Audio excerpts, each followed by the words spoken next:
উপরে হচ্ছে যে দোতলাতে বাথরুম আছে, তো সেই বাথরুমের পাইপ হচ্ছে যে এদিক দিয়ে নামানো হয়েছিল। তো হচ্ছে আগে যে ওই জিআই পাইপগুলি ছিল সেইগুলি দিয়ে কাজ করা হয়েছে।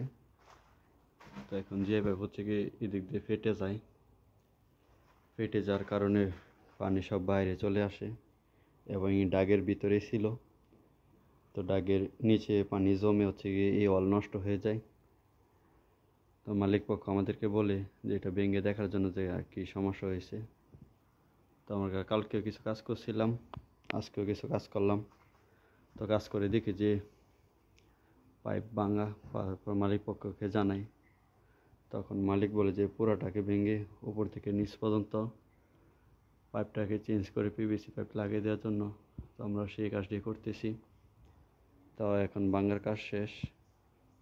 তো পাইপ এনে পাইপ চেঞ্জ করে দিয়ে আবার এটাকে গাঁথনি করে প্লাস্টার করে দিয়ে সেই আগের মতনই করে দেব। তো আজকে এই কাজটি করতেছি।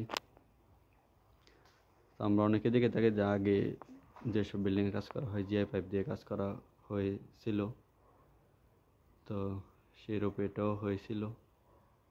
তো এটাকে এখন চেঞ্জ করে পিভিসি পাইপ লাগিয়ে দেব।